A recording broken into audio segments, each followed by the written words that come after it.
So Fox News had Tom Cotton on to fearmonger about China, and this is just a perfect example of pro-imperialist propaganda and how these private media outlets have state officials on to just launder State Department propaganda and nonsense and xenophobia about China. So let's watch this and then we'll discuss. He's not going to do it the way Trump did it, but he hasn't even called him yet. The first visitor that President Trump had at Mar-a-Lago was the president of China. So what messages are they supposed to get in China? Because they have not slowed up at all.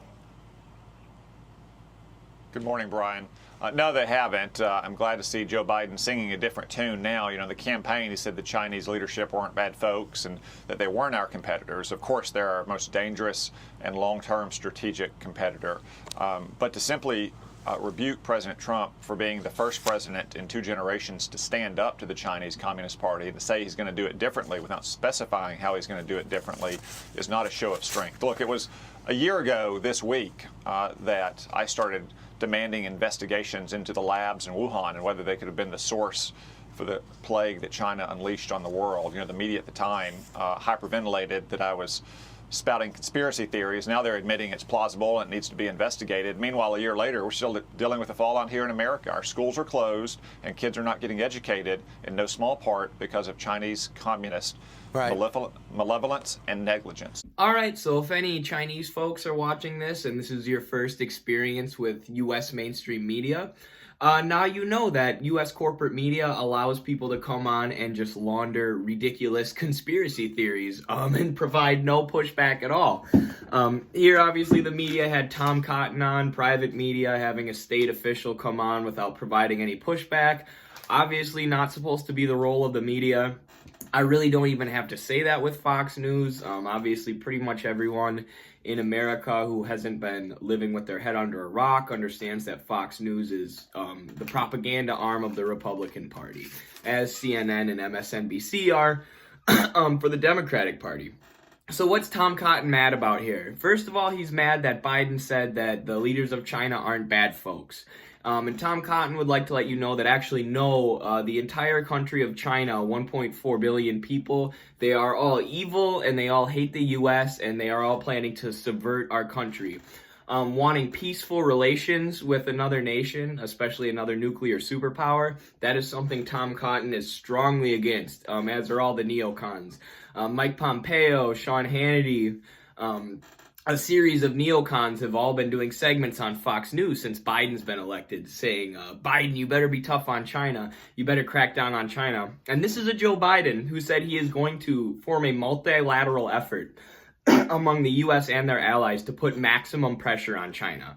But apparently for these bloodthirsty neocons, that isn't enough. Biden needs to be threatening warfare. He needs to be threatening sanctions. It's not enough to say he's going to put a multilateral effort to meddle in another country's affairs. He needs to overtly declare that country is an enemy. And why? So why is it so important to Tom Cotton to recognize the evil of China? Is it that China was the only country whose GDP and economy grew over the COVID pandemic? No, that couldn't be it. Is it because China is doing the Belt Road Initiative and doing development deals with countries like Iran and Venezuela, who the U.S. has been trying to destroy? No, that can't be it. Is it the fact that China just signed the world's largest trade deal in history, and it excluded the U.S.? That couldn't be it. That couldn't be what the neocons are upset about. It's the fact that China lied. And not only did they lie about COVID, but Tom Cotton accuses them of making COVID in a lab, saying that at first it was a conspiracy, but now there's all this evidence coming out saying that COVID was cooked up in a lab in Wuhan. Where, Tom? Where's this evidence? Because right now, if you Google COVID deaths, you're going to find about 10,000 deaths in China, a country with a population of 1.4 billion. And you're going to find stories about how they built hospitals in a matter of days in the areas where the outbreak was worse. They did mass tracing. The government nationalized wages and made sure people were paid while they had to be home from work, because you can't just cancel the economy and then not give people any money, because that doesn't work, because people need money to survive, which is what we did in the U.S., where instead of having 10,000 people die with a much smaller population, we had 400,000 people die. And now meatpacking workers are suing the FDA suing OSHA because they were forced to stand side by side without any PPE in America. And then our government agency, OSHA, would come in to regulate this, and they would call the businesses ahead of time. This happened in multiple meatpacking plants where OSHA, they're supposed to come unannounced, right? So they can investigate what's going on. And OSHA was calling ahead of time saying, hey, we're going to come investigate today.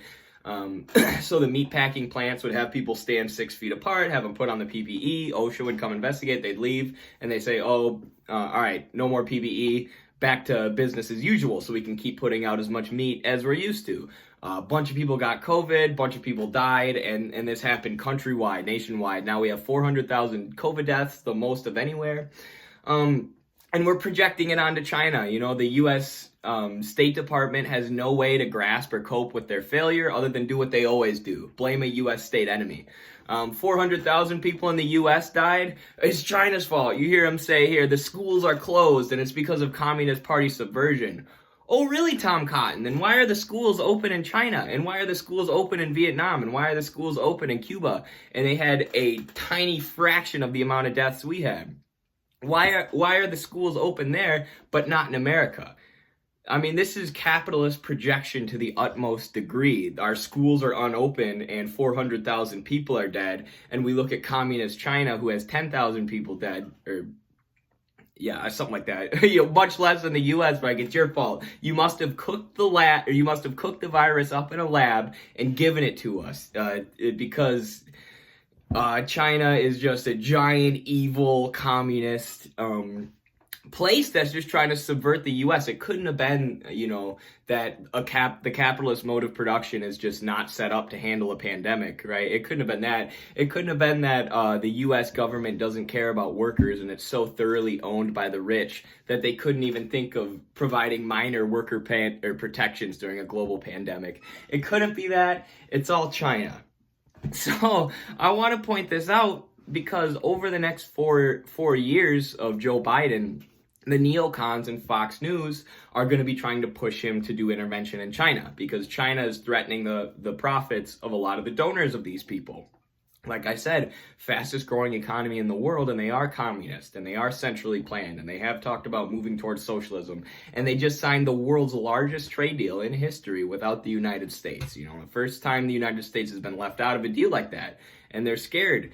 And usually they're not pushing openly for war with a power as great as China, with a country with nuclear capacity. But here you see it, because if they're threatening the U.S. profit motive, there's nothing they won't do, and there's no amount of people they won't sacrifice to make sure their profits stay high. So if that means war with China, that's what they're going to do. I mean, I'm sure that's what these people want. I'm sure that's what Tom Cotton is trying to do with his xenophobic, racist, xenophobic, disgusting conspiracy theories that he's allowed to spread on the most popular cable news network in America, Fox News. I'm sure these people want war with China. And we need to watch out for that on the left. There's already people on the left calling for sanctions on China, calling for intervention against China. They're the worst. They're the new Hitler. The playbook we hear every single time when the U.S. State Department wants us to invade another country. So see through this nonsense. Block Fox News and CNN on your parents' TV, or just explain to them how it's just pro-war propaganda. And Tom Cotton, if you're watching this, you are a xenophobic piece of garbage. And you need to cope with your own failures and stop trying to project them onto the country of China. All right. Peace out, everyone. I hope you liked this video.